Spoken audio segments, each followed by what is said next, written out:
Welcome back, everybody, to another episode of DeathStryke Media's Force Friday show on a Sunday. We're doing the Solo, a Star Wars story spoilers review.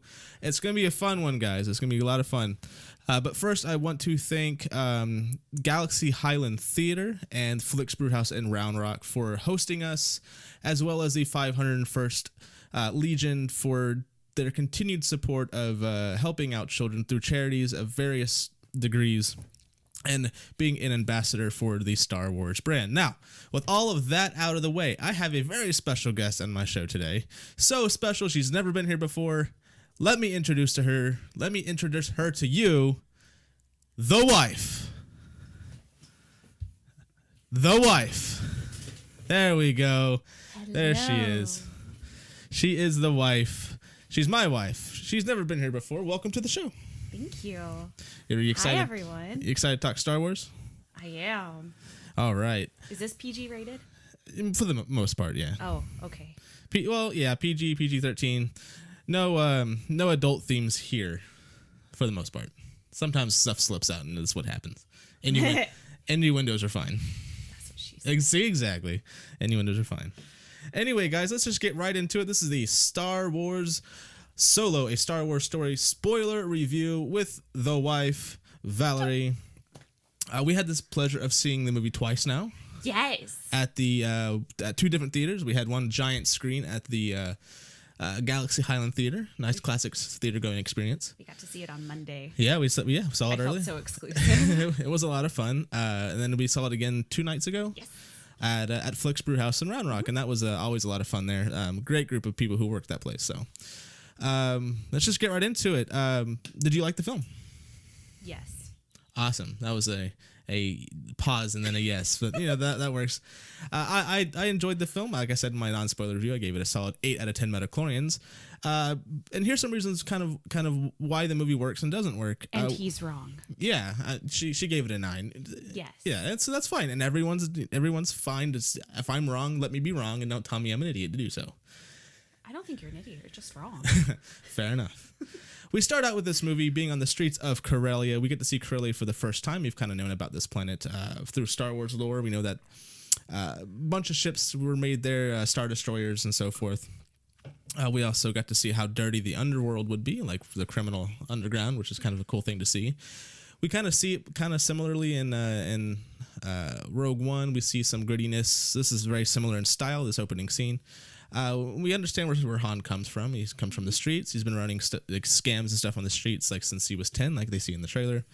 And it kind of shows that. It's kind of messy. You kind of get the feeling that every underworld planet is the same, sort of grungy, dark, dirty. There's no clean planets in Star Wars, apparently. The only one that they had was Alderaan. Coruscant?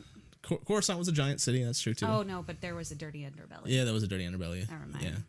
So, that was okay. There wasn't anything spectacular or new that we've seen before in Star Wars, but we do get to meet... I kind of liked it, though. Did you like it? Yes, because, you got to at least see it. It reminded me of Fifth Element when the trafficy bit. Yeah, that's and true. I enjoyed that. I like to see more of it. That's true. So it was good to see because we actually got to see more of it. That's true, yeah. The bit in Coruscant we got to see was a whole bar scene of, you want to buy some death sticks? So, it's good to see a different aspect of it. So, that was cool. We do get to meet Kira. We get to see that she is not Han's sister, which Who was... the hell thought that she was Han's sister? I don't know, the interwebs. That awkward turtle. I know. They done kissed, and they kissed a lot, and they kissed often. There's one part. We'll get to that. Yeah, we'll get to that in a little bit. So that was cool meeting Kira, getting Kira's backstory a little bit of kind of see it was something. They had to throw something at Han to make him more of a fleshed out character. You can't just be like Leia's the first one to ever, get his heart. So they had to play off that. Yeah, they had to do that. And then we scurry along, and then they do a nice chase through the city. They had to get away from the bad guy of that particular moment, Lady Proxima. Nice comedic chase. Yeah, it was good. It wasn't anything spectacular, but it was good. We do get to see some really cool stormtrooper things, some really stuff like that. So look out for the 501st new costumes. Then we get into the whole we're getting out of here, going to the spaceport. Oh no, half of us gets caught. And then we come to the point where Solo gets his name. Yes, it was good. It was clever. It was I don't know. It was something. Yeah. I like that he got his name from an Imperial officer. Yeah, but that makes you wonder, like, why didn't he change his name when he left the Empire? Because it fit. I mean, names are a powerful thing, and I think the guy picked a good one. I think so too, and the fact that the Empire's giving him this alias, why not just use it, right? So if he really wanted to, he could slide his original last name somewhere else and not have to worry about it. Yeah, I like it. It's just, it can be also like you gave me this name, look what I do with it. Yeah. I destroy you. That's true too. Yeah, it's like, who destroyed the second Death Star? Oh, that was Han Solo. Oh no, sorry, that was not Han Solo. That was Lando. Lando did it. Lando did it, but it did it in the Millennium Falcon, and the Falcon is part of Han Solo essentially. So, but we get to more about that later.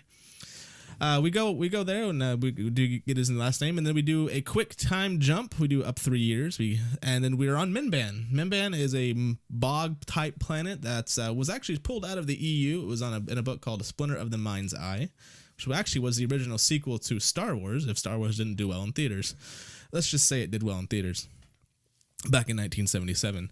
Anyway, yeah, we're on Minban. It's a horrible place. It's a lot of fighting. The Empire's there trying to take it over. And we get some really cool mud troopers. That was really cool. It's cool explosions, nice gritty feel, kind of like exactly what Rogue One did, that nice gritty war in the Star Wars part. Right, but it was like darker, and it looked more like a war film. Like a World War I film. World War I. Yeah, it was really good. And I really, really enjoyed that. I thought it was... Finally, we get to see some troopers that aren't in like white armor or something. Full-bodied armor. They got the cool cape. They have capes play a big part in this film. Capes. No capes. Apparently, they didn't learn from superheroes and Incredibles, but I like that it was grittier. Yes, the whole scene was grittier. Like that almost tells me that Ron Howard did that sequence. To me. Wait, was that the one that you were talking about? That was Ron Howard? Yeah, I think so. That's definitely a Ron Howard-esque, very, very wonderful scene film. I think. I don't know. We'll never know what actually parts he filmed or didn't film unless you're the actors. Really need to. They don't need to. But it was good. It was good to see them, I don't know, like in softer armor and more like, with the buckets. Yeah, the not full-faced helmet thing. That was really good. I did enjoy that scene, mainly from like a military standpoint as well. I enjoyed the guy getting blown up. That was funny. He's like the captain. Let's go this way! Kaboom! Boom! That was really funny. And then Solo's like, F this noise. He goes and runs in a ditch. And that's kind of who he is as a character when we meet him later on in A New Hope. So he takes care of himself first and foremost. But then we meet a character named Beckett, played by Woody Harrelson, and his crew of scoundrels. So... Thoughts on first meeting Beckett? I like him.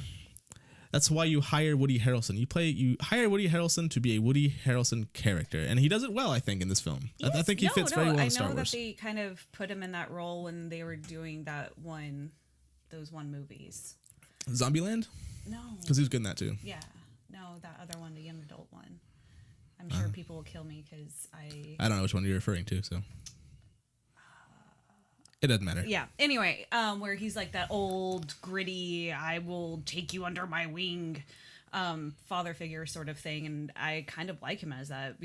And I like him in this role and how he looks, because he looks like, a Wild Wild West, old timey. Yeah, like he's seen a thing or two, so he knows a thing or two. I'm expecting him to, Burt Lancaster to come out. He just might. Like they go down the streets of Laredo and it's high noon. Streets of Laredo. Johnny Cash for you. But yeah, so we get to meet Beckett, which he's a really cool character. He knows he knows his way around a blaster too. He had some fancy moves. He did. He was a Doc Holliday and Tombstone anyway. That flipping. Yeah. Anyway, so that was a lot of fun to see that. We get to see the gears sort of turn in Solo's head, going, oh, you know what? I don't want to be on this planet no more. I want to go with them. I mean, 3 years with the Empire, dealing with Empire BS. I hear you. Yeah, it's a lot of work. No, that guy, and it was kind of obvious, and I liked how he pointed out. It's like, I'm not sure how you're supposed to be alive if you have a blaster wound in your gut. So he has blaster wounds in his armor, and you can kind of tell that he wasn't really supposed to be there, but he plays it off well. Of course. I mean, if you act the role, you look look like it, and then you're gonna get right in. You be that one guy who just carries a clipboard, looking professional in an office building when you don't really work there. It kind of works. It's the key. If you don't want somebody to mess with you, customers or fellow coworkers, you get some papers in your hand and you just run. You look like your butt is on fire, and people will not talk to you. Yeah, I use that trick a lot. There you go. That's how you do it in the professional world. Exactly. Then we, Han tries to get off the planet with him, and then Beckett's like, haha, no, kid. No. We're not, no, we're still meeting Beckett. But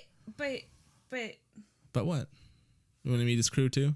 Yes. With Rio and Val? He didn't get off the planet until... I'm not there yet. Oh. Notes. We have notes for a reason.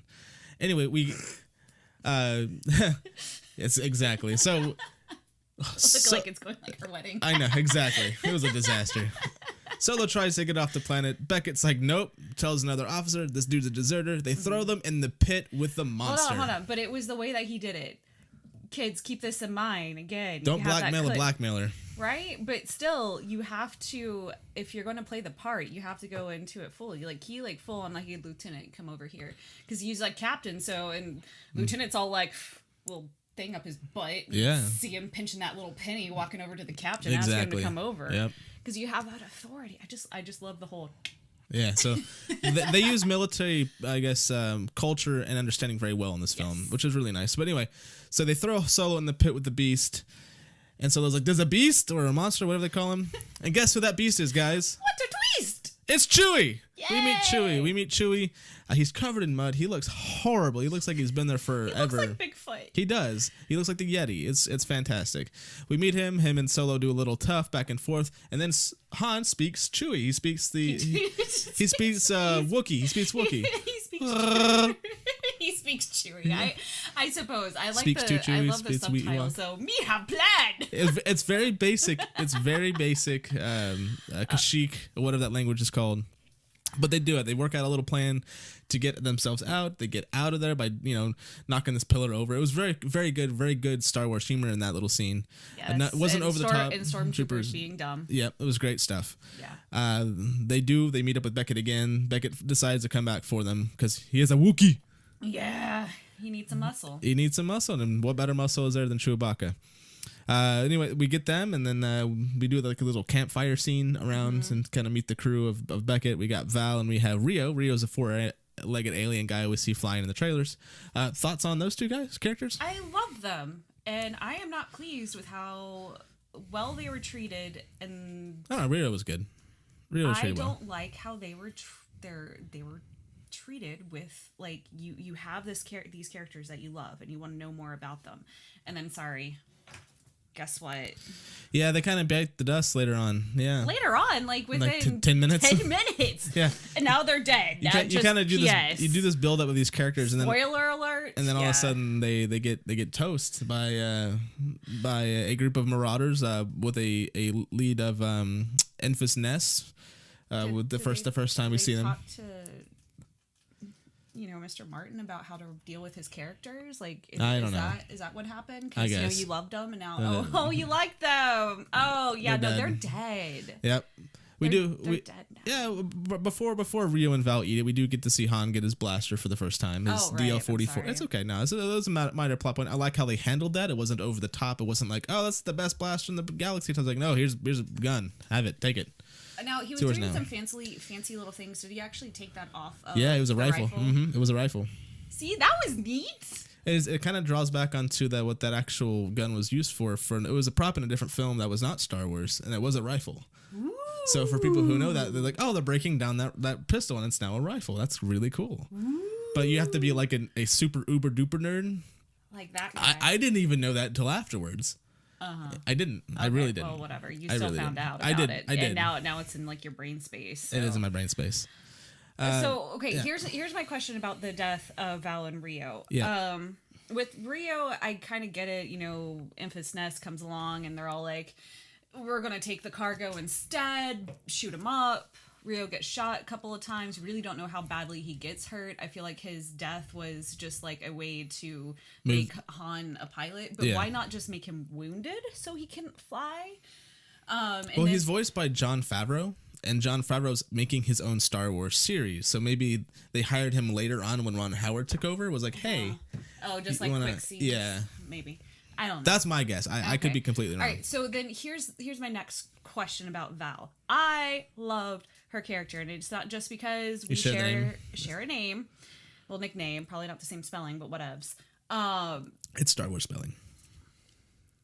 You know, I know. Yeah. People misspell your name all the time. Yeah. Oh, I'm sorry. I'm First time on the show. She doesn't know how the mic works. It's okay. I'm sorry, Mike. We'll get close again. There you go. Hi. You haven't had lady lips, have you? All right. So,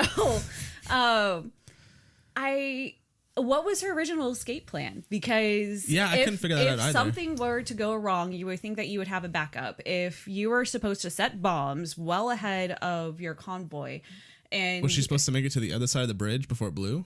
But then that wouldn't make any sense. Like right? how would she? How would she? So it was a suicide mission to begin with. Yeah.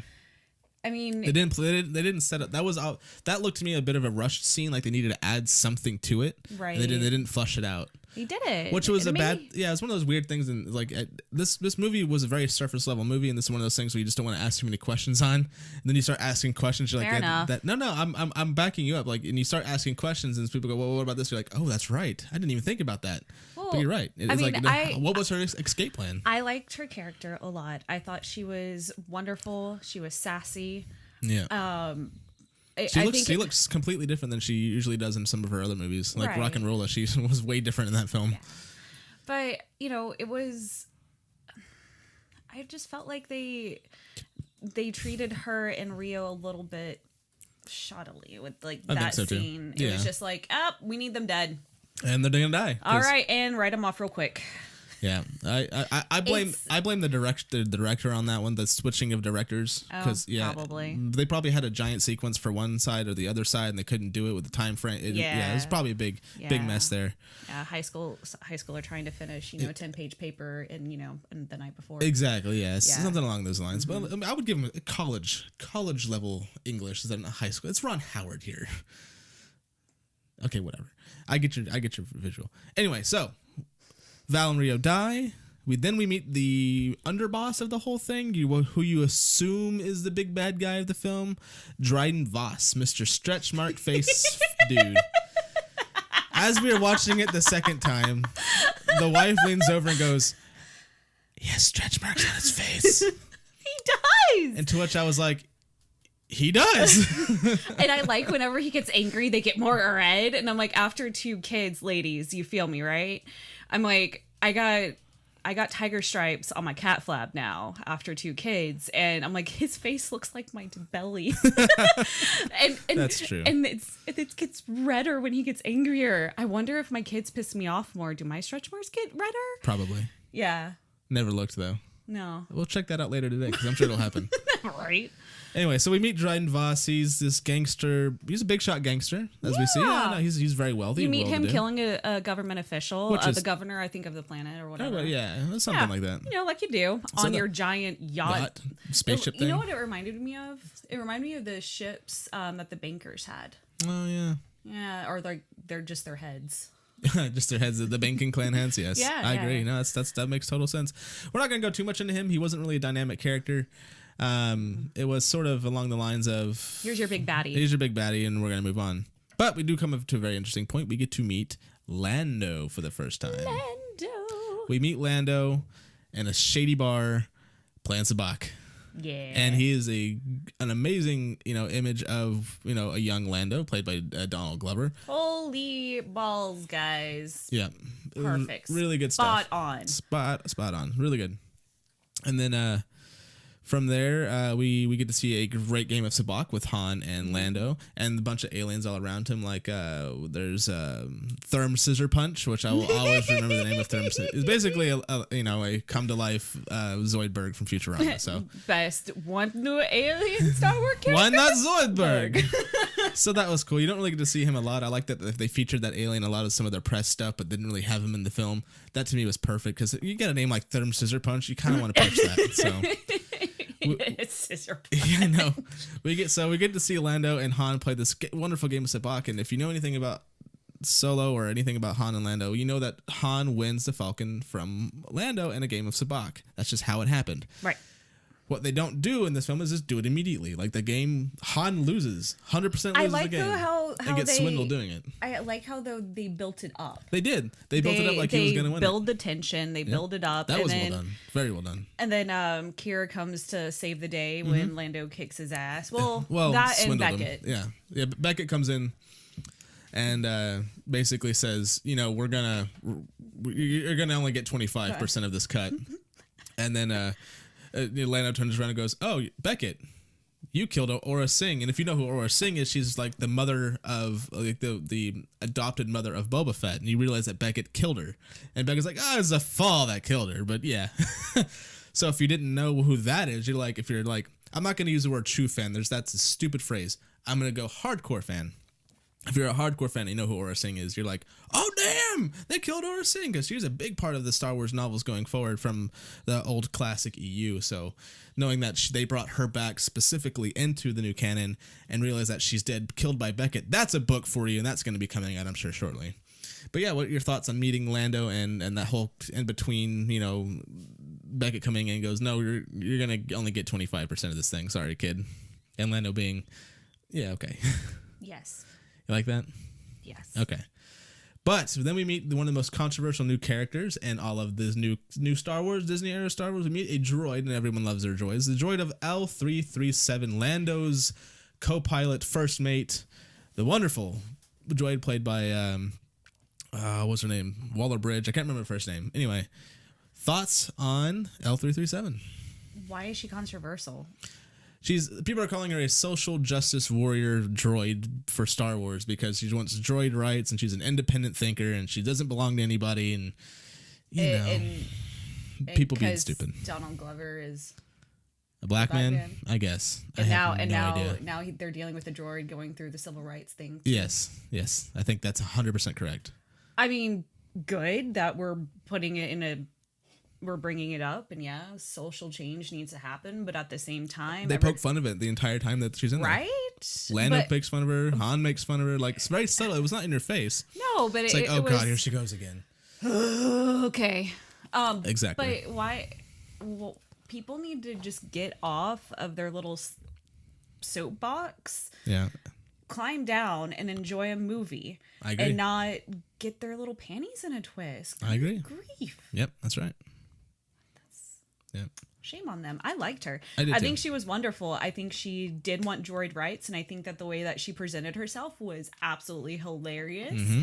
And my favorite was like, "What? Because you're my organic overlord?" That was that whole quit back and forth between her and Lando. That was just how about no? Because I'm your captain. How about that one? Right. And you're like, okay, I got to give you that one. Right? That's true. I enjoyed, I enjoyed her talk with Kira about, Lando's kind of into me and I'm not sure. And she's all like, well, how does that work? And she's like, it works. That's the best explanation for something that you had questions. Like, it just works. Just you know what? All I have to say is if she's a droid, I'm sure she has plenty of different attachments. Yeah. And as we know from Star Trek, it can work. It can work. It works. Thank you, Data. So... It's a Brent Spiner. Why not? Yeah, I agree. No, it works. She worked for me overall in the film. She did nothing that was out of place or shocking. The fact that she has a line, I forget what the circumstances were, but she goes, "Whoa." That to me worked, like the whole little thing, like her expressions, even though you can't really see her expressions, but her mannerisms of how she walks or talks and stuff. I mean, you can see that booty shaking when she walks. Yeah, so that's probably why Lando likes her so much, because of the booty. Yes, so, I mean, she has a sway. She has a sway. Yep. Yeah. But then we come to the second sexiest piece of machinery in the entire franchise of Solo, or at least Solo Star Wars. So we have the Millennium Falcon. Mm-hmm. Good looking ship, looks new, and the fact that they had to break it out of the impound was just amazing. Oh yeah. Keep talking. I gotta go fix the thing. All right, just kidding. Now we're back. Yay, we're back. Guess who's back? Back again. Anyway. Backstreet's back. All right. So back into it. We are seeing the Millennium Falcon again, so that was cool. It's all brand new and stuff. We covered that. We covered that. Okay, making sure we covered that. No, we did. All right, we covered that. So we get to the heist on Kessel.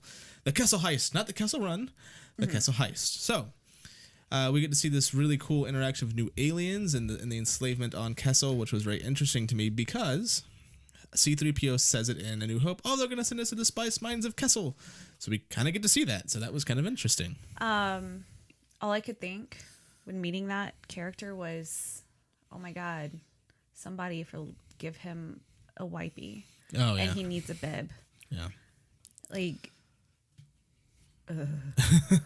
yeah. like after our son eats chocolate, just drools. Yeah. No, I'm kind of the textures in this was pretty good. I agree. So we get to see the spice mines of Kessel. We get to see the enslavement there and the enslavement of droids, which our wonderful droid L337 has a problem with, which is fair enough because she plays it off well and she makes it believable. You know. Mm-hmm. It works. It worked for me. So that was really cool. So we understand the fact that they have to get this unrefined fuel, make it into coaxium, or however that works in the Star Wars universe. It is already coaxium. It's just unrefined. Unrefined coaxium. So it has to be processed. Make those little cool little blue crystal file things. Things. Yeah. Okay. So it wasn't a solution. Yeah. It was a crystal. I saw the crystal. Yeah. Okay.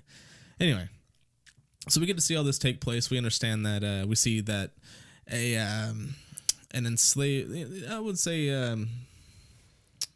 What am I looking for here? We see L337 kind of understanding the fact that she's like, I think I'm going to have to free these droids. And she takes off a restraining bolt and she goes, I think, savages or something like that, which was very funny because they, I don't know. I feel like that's a nice play on Star Wars lore of some sort. So, I don't know. Did you like all that scene? Like L3 sort of leading the revolt? Revolt. There we go. That's what I was looking for earlier. Revolt against the spice mine people on Kessel. Yeah, no, I did. Though I felt like it was more of a frustration because she was trying to do her job in this heist and this droid had a restraining bolt in it and that's what she was just frustrated with. Yeah. She was just more like, you're in my way. Yep. Oh, well, as a sideline, let me take this damn thing off so that you can get out of my way. And by doing that, well, he asked, like, what do? I don't know. You're free. Free your brethren. Yep, and that sort of led to the revolt of the droids, and then therefore leading to the revolt of the enslaved people there. I like the bipedal one that was all like, freedom, boom. Yeah, just unlocked all of the doors. It was fantastic. One door and one button controls all the doors. Well, it was a big button. Big red button. It was a big red button, and everyone likes the big red button. Right. So no, I don't think it was her intention to go in there and free all the droids. I think it was just a byproduct of what happened. Yes. Yeah, I agree. It was just a symptom. Yeah, no, I totally agree. Of her underwhelming death. Yeah, so again. So there's a theme going on with Star Wars, I think, lately, is we get a lot of underwhelming deaths or heavily telegraphed deaths. Han Solo was heavily telegraphed in The Force Awakens. The only one that didn't get it was my mom. I totally agree with you. That's so true. I didn't see it coming. I'm like, no handrails on a catwalk. This is her in the theater. Yeah, that's my dad and I are going to be like, really? Yeah. That was so telegraphed. I think that's just a new thing on Star Wars, or telegraphing some stuff, and I don't know why. You know, we're not a dumb audience. We can figure stuff out. But and then Lando is supposed to like be in love with her. Yeah. And his response was a little cavalier. It was very restrained. It's like, I'm supposed to be in love with this or have deep emotional ties to this robot. I wouldn't say in love. Wasn't he wanting to marry her? No. Oh, I thought. Oh, that was a rumor somewhere else. I guess. Yeah. No, it was. It was. Ignore that. Yeah, it was. It's like you got much more of an emotional death to a robot when you saw K2 die in Rogue One, and Cassian was very distraught about that. And you could feel that with Lando and L3. It was they were. I don't know if they were going for the same thing or not, but it was a little underwhelming. I will agree with that. Maybe they were trying to make it more, and it just wasn't acted enough. Maybe so. Or it was overplayed. I don't know. Maybe it was. I think if you take it outside of that, and we're just like reading the script of him running out there because she's getting shot. And Lando does get shot, bringing her back. Yeah, so I mean, there is consequence to his actions. I don't know. So, and you do kind of feel it that way, but lifting her up and having her split in half, and he didn't seem to care about the other half. He was of her. like, oh, well. The best part of the robot, the booty, got left behind. So I don't care. No, it's one of those things. Yeah, that was a little. Yeah, it was a little underwhelming, but I mean, maybe that was one of those scenes that they just had to rush. Maybe so. This whole film at points seemed rushed. Well, I liked it, with everything that was going on behind the scenes, we are being a little bit too critical. We are. But I do like how she got to be a part of the ship. Right. I thought that was beautiful. So that was a cool scene we'll get to in just a second. Oh, sorry. We do see that, but then we get to we leave the planet of Kessel in a haste to try to get out of there. We got the coaxium. We're leaving. We got to go to this other planet to refine it. It's doing like this weird like color oil shifting thing, like a lava lamp. Yes, it's like a crazy lava lamp. Yeah. And we enter this sort of fog sort of stuff, and they have to get this nebula. It was like a nebula, but different. It was like they had a word for it. It's a space word. It was a space word, but we do learn that it takes 20 parsecs to get from one side to the other, but they don't have 20 parsecs for this coaxium before it explodes. They have to do it in less. They have to do it in less time. So we get the Kessel Run. We finally get an explanation on what the Kessel Run is and the time frame it takes Han to do so. But during all of this sort of running and through, they encounter a Star Destroyer who's doing a blockade. That Star Destroyer was big, and it was menacing. It was really menacing because I guess it was in the fog and it was in the shadow. It looked really good. And it was big. But out of all those scenes, I thought that was the most underwhelming of all the action scenes. Oh, here's why: because you had this intimidating Star Destroyer, and they only launched like 6 TIE fighters, right? Well, and you have like a chase through this nebula, and like, we know that. But from a story standpoint, or like movie reality standpoint, why would a Star Destroyer send out more than that to take on a small vessel? You're right. I am overthinking. They don't know who or what the Millennium Falcon is at that point. Or piloting it at that point. But they do know that they just ran off of the planet with something. No, because I'm pretty sure they contacted the Empire. I'm sure that one of those. I do like the fact that the Empire plays such a small role in this film. That to me is exciting. But why would they risk more than they had to? I get that, and they're still pretty new in the galaxy too. Right, so, if it was going to blow up anyway. Right, I get that now. That makes more sense to me. But yeah, they're on the way through the heist thing, and they think they have the L3, who's now part of the Millennium Falcon, which I think was a great way to do that because we know the Millennium Falcon is a great ship because she's good at navigating, and now we know why. We know why because of L3's brain. L3 is in there. Apparently, the Millennium Falcon is made up of actually 3 robots, and L3 is now one of them. Well, I mean, she's the navigator. Yeah, so we all know that women are better navigators. They are. Men don't ask for directions; they just sort of run and gun it. Exactly. I do that all the time. Yeah. That's why I always leave places early, so I know I know where I'm going and find where I'm going. That way, I don't have to ask for directions. It's lost. But I always get to where I'm going on time. It just takes me a minute to get there. Anyway, so yes, we see this whole thing, and then we get to meet Cthulhu, or whatever space squid thing. It's Cthulhu. That's my first. Let's be real. That's probably Cthulhu. It is Cthulhu, like straight up, like tentacle. Like, oh no, it was like the big eye that pops up. There's a bunch of eyes. There's a whole bunch of eyes. No, but like when the lights finally came on, it was like one eye, like But there was several eyes. But it was like one big eye that opened. Yeah. And yes, there are several eyes. Okay. At any rate, one big eye like opens up, and then you see that, and that's like your jump scare, and then all the other eyes start popping open. Yeah. And all I could think was Cthulhu. Yeah, that's probably they're making Cthulhu canon and Star Wars, so that's something. I'm sure he has a different name, right? But he ate it in the end, so. Pretty painfully. Yeah, went like to a gravity well. Oh, yeah, getting your skin ripped off. Skin ripped off. Yeah, that was awful. We do kind of get to see how the Millennium Falcon gets so beat up in the scene because panels start flying off. They lose the radar dish again, which was a funny thing to know because they keep losing the damn radar dish. Well, I mean, it's a little dingleberry just hanging off. You gotta watch out for those dinglebits. I totally agree. Men know that more than most. But so that was cool. They do eventually get out. They added some of that coaxium stuff to the hyper drive. No, it was the fuel line or something. Fuel line. No, something like that. They had to inject it into something or another. I think it was like directly into it. Yeah. Anyway, so they book Clearly, we don't remember that scene well enough because it was meh. Yeah, I mean, it had its moment, but I feel like there was another movie that did something very. Oh, Star Trek. That's probably... They did it. They did it in Star Trek. Thank you, J.J. Abrams. But it was old Spock doing it. Sure, yeah. Mm-hmm. With the red stuff. Yeah. Mm-hmm. So again, thank you, J.J. Abrams. So you get to see that, and there's a great classic Star Wars moment of the Millennium Falcon breaking down right before it punches it. Yeah. So that was really cool. It's like that's a common occurrence. So the Falcon does this more than once, and then we see it. It's really good. That little bit to me made up for the mess scene that we had right before it. Yeah. That was such a classic Star Wars thing. I felt like when that happened, though, I totally bit into it. I was just like, oh, Because you want to, because that's all. Because you see it go down like this, and you're like, ah! No. So the Han we know is a clone. I knew it. So then they do the same thing, that the wonderful line, punch it. They punch it. So that was really cool.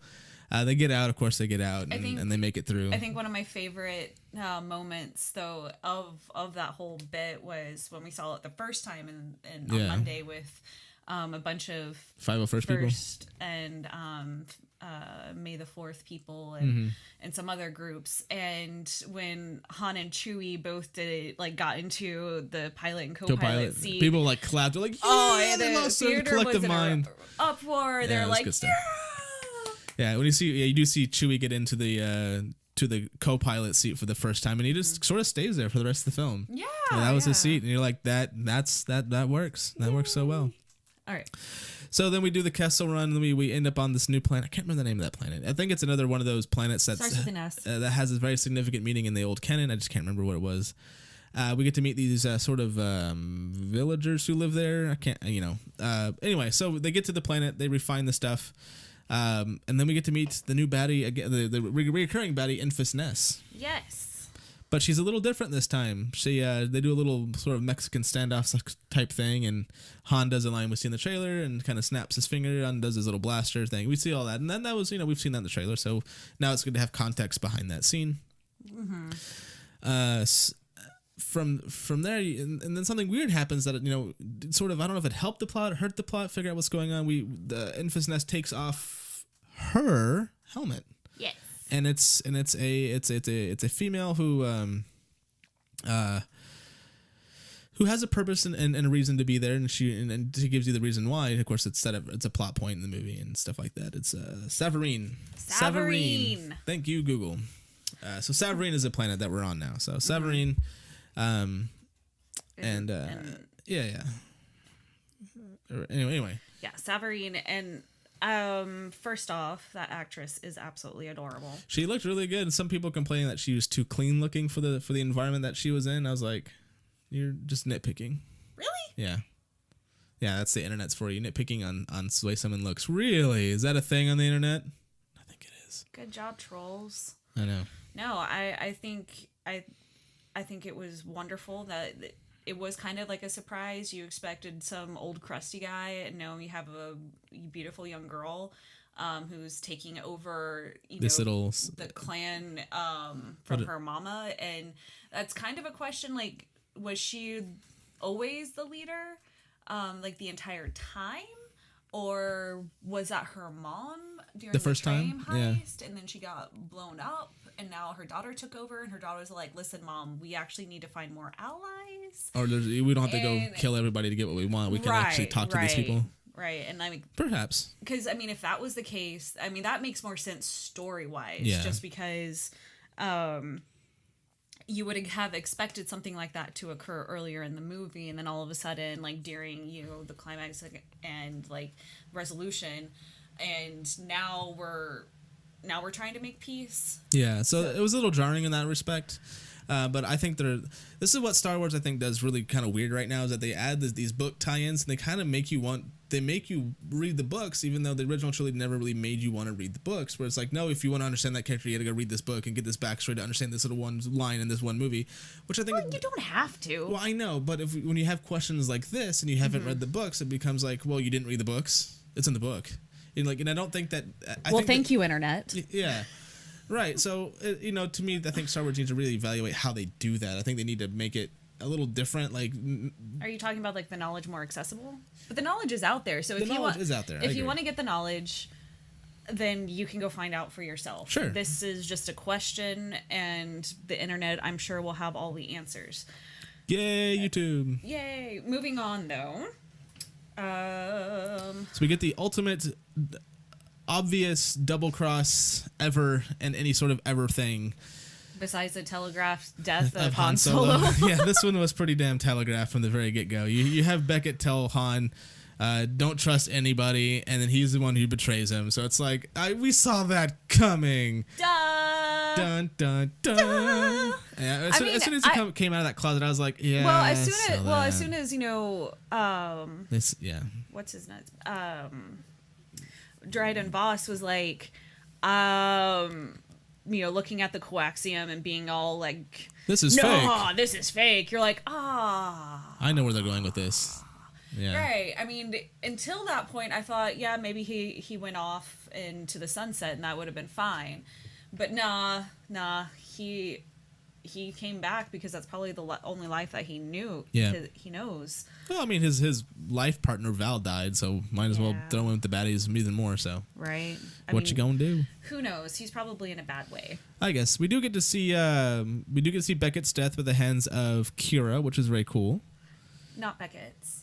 No, you're right. Dryden Voss. We get to see Dryden Voss's death. Hands of Kira. Thank you. You know what I'm trying to say. This is why I married her. She can interpret what I'm saying. So that was that whole fight sequence. You kind of also saw coming because he's like, she had the sword to Solo. It was like, I'm gonna kill you. And then she obviously, you knew she was going to turn because he was standing right behind her, and it was just sort of obvious. Listen, at this point, that whole fight scene, like double cross and fight, you knew was coming. Well, okay, at this point in Kira's career, she knew she had, either she's hit the glass ceiling or she needs to make a little bit of room.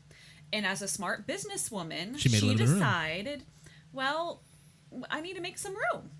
And we need to have a leadership change. And that is a very smart business move.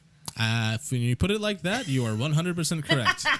It's all about, from a certain point of view. Thank you, Star Wars, for teaching us a certain point of view. Right. But yeah, so that was really cool, though. I did like the Mexican standoff. It was, and yeah. I did like Dryden Voss's his choice in weaponry. Yeah, those like vibro knife things. Right, yeah, and I liked, because I think he was a visceral sort of guy, and he really liked hands-on sort of combat. Right, because in everything else, he's obviously very fastidious, and I think he likes the gore of killing by hand, yeah, not a blaster. Exactly. So if it's he had his guards had blasters and they would kill people, but if he felt a personal connection to it, he wants to do it himself. Very nasty. Exactly, like his face. So that was that. So yeah, so you see him die, and it's she doesn't feel bad about it. Then Han and her out of moment, they kiss again, which is I don't mind the kissing in this one. It works. We didn't talk about when Kira went into the Millennium Falcon and the cape room. Into the cape room. Okay, the cape room. The cape room. Let's talk about that, because that was like straight up high school. Your dad walks in on you. Yep. Am I interrupting something? Yes. Wait. That's something I would say. Like, I'm that kind of guy. You're like, yeah, you go away.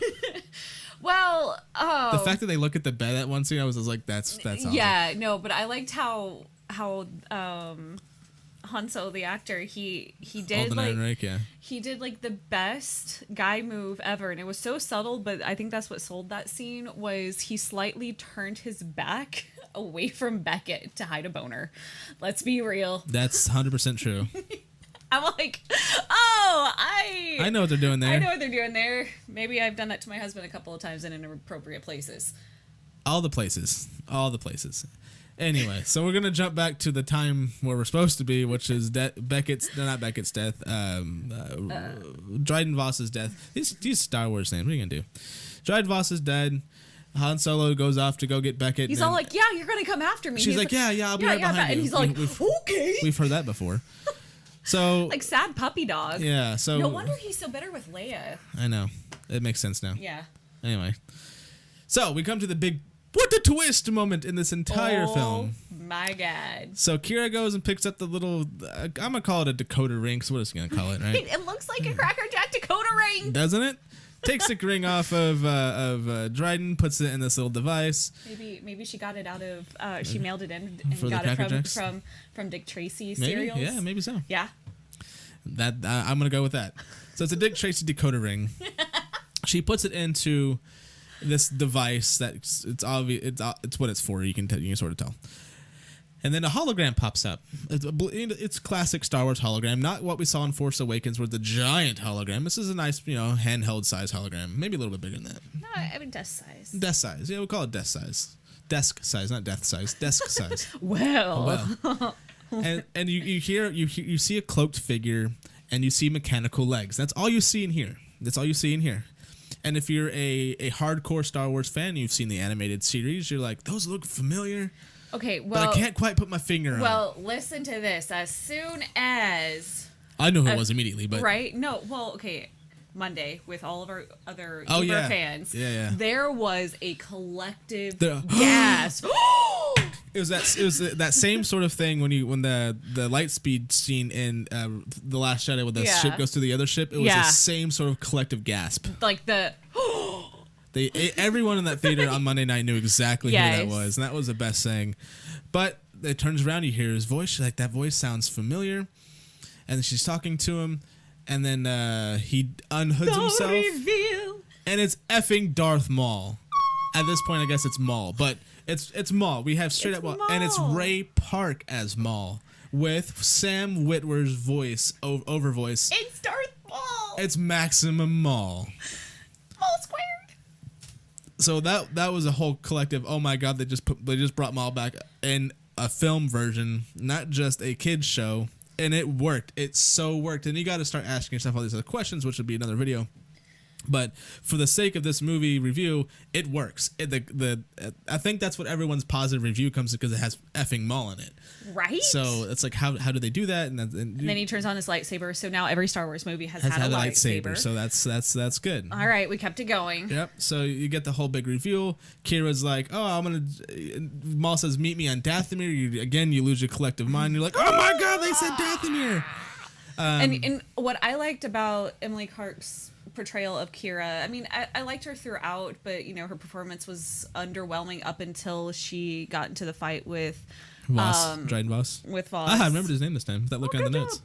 And then her reaction to talking face to face with clearly Maul. They've had a conversation before, right? Or she has been privy to conversations, and you can, and I'm sure this comes down to her previous acting experience, but she actually sold it for me. She was terrified to have to go there and to talk to him, but you know what, when the big boss calls and you decide to go into big shoes, you have to fill them. You got to put on your big girl panties and do it. That's right. 100% true.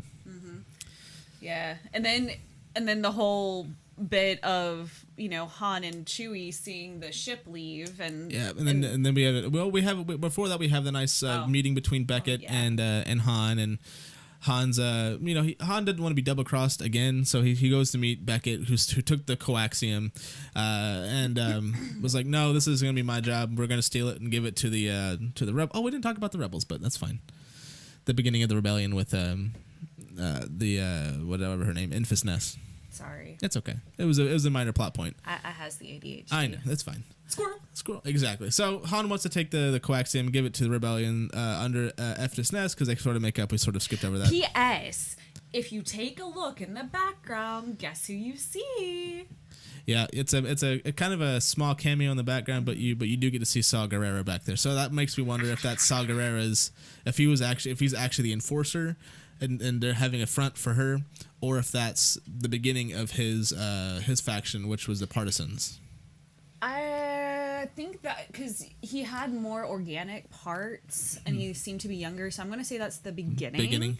Because when in Rebels, when he meets up with the kids and such, he is a little bit more. But it's more like he just kind of like he's in the beginning part of it, I think. Okay, that makes sense. Timeline wise. So it would make sense that this is like where he's getting his start. Okay. Well, this might just turn into a podcast after this. That's okay. Well, we're almost done. We're almost done anyway. So Han shoots first. Han does shoot first. Again. He kills Beckett and he's like, I'm gonna teach you a lesson, kid, and bam! Blast above the chest. And then he's I'm happy they didn't say, I'm going to give you one more tip, and that's to shoot first. They just flat out just shot first, to me, that worked. Well, and, he was like, sorry I shot you. And he's like, nah, kid, I was going to shoot you. Yeah, good job, kid. Right. So that was a nice closure for him to kill his father figure. P.S. That was definitely a foreshadowing of Han's future. I agree. 100% agree. Yeah. But we do get to see the actual game of Sabacc where Han. Hold on. Okay. Hold on. Going back to what I was saying when Han and Chewie saw Kira leaving. Oh yeah, he asked, "Are you gonna join the rebellion?" Yeah, and then he's like, "Nah." the heart. He was like, "It's not for me." And then she was all like, "Maybe later." And you're like, "It's gonna happen later." Wait. What? Oh no, I'm talking about when Kira took the ship. Oh yeah, okay, I thought you were talking about. Never mind. Yes. Yeah. When When you see Han look up into the ship, and you're like, he's all his heart broken. And he's like, "Damn it." That to me was a little. That's why his name is Solo. There can't be two. There can't be two Solos. Oh, yeah. But, again, jumping back to now what I was saying, now that's appropriate time to say it. We see the actual game of Sabacc. I wonder how he got off that one planet anyway. But you see this tropical planet, and you see Han and Chewie approach this game of Sabacc, and Lando's there, and Lando comes up and hugs him like he, longtime friends, and then Han was like, Chewie's gonna rip your arms off. And but they work it out right then and there. But the embrace that they do, the hug, was the exact same hug that they did in Empire Strikes Back. It is the exact same. Yep, they do it the same way. Yes. Yep, it was good stuff. Yeah. But then that's when you realize that Han finally sees his little card holder. Oh no! He knew the card holder was there. I think after the first game. The first game. And he sees it officially on screen in the second yes. game. Yeah, and he takes his little card from him. He takes the and the hug green, and the embrace and the embrace. The embrace. Hey bras. Hey bras. Hey bra. Bro, you want to give me a hug, bro? Exactly. So then we see the game. We see the official game of Sabacc where Han does win. He does not cheat. He cheats the cheater by making him not cheat. Yes. The Falcon. And then one of the closing scenes of the film, we do see Han and Chewie in the Falcon, and we're gonna get a big shot gangster on Tatooine. I'm gonna go check that out, and they punch it, and that's the end of the film. Yup. So that was, and so that would be 11 years before A New Hope. Yes, that's about 11 years before A New Hope. So we got some time for Honda to have two more movies. To get a little bit more salty. A little bit more other stuff happening there, but yeah. Overall thoughts? Good movie. Good movie, and like you said, what AC/DC said. It is, as I have said once before, Star Wars is rock and roll, nothing more and nothing less. Thank you, AC/DC. Exactly, like just it is what it is, nothing more. There's no reason to try to take more meaning out of it. If you do for positive things, that's wonderful. But it's not there to be negative. It's not there to be on a soapbox and preach to you. Nope. It's not there to be one of the great masters. Nope. It's not. That's not its point. Its point is Star Wars. Right. As I know, George Lucas no longer owns it, but he made the film to be sort of a guideline of helping 12-year-olds what is right and wrong. And this sort of does that. 12-year-olds. Yeah. Remember when you were 12, if some of you guys have kids, how do you teach them? You're not going to put on Citizen Kane and expect them to understand. Although. No, you don't. No. You put on Star Wars. You put on A New Hope. And, and you see this farm boy from nothing, and he has to go through trials and tribulations to figure out what's right and wrong. Granted, there's plenty of generations that have grown up with it, and in growing, you expect more out of something. But what I love about Star Wars is that it always stays true to being something accessible for children. Yeah, it is for that. Young minds, and that's how it should be. I agree, 100%. It's rock and roll. Yeah, nothing more, nothing less. Right. It floats right then and there. But that's it, guys. That is our spoiler. I'm looking at the camera. The camera's not even on. That is our spoiler review of Solo, a Star Wars story. If you have not seen it, guys, go and see it. It's a good summer film, heist film. It's a surface level story, and that's all it needs to be. It's all it's asking you to understand. It's no big, deeper meaning. Go see it, have fun, check your expectations at the door, and understand that Alden Ehrenreich is not doing a Harrison Ford impersonation. He is Han Solo. He is Han Solo. He did a great job as Han Solo. Yep. And that's all we got, guys. Thank you so much for having me on. You're very welcome. Thank you guys for watching and now listening. Yep. But until next time, guys, see ya.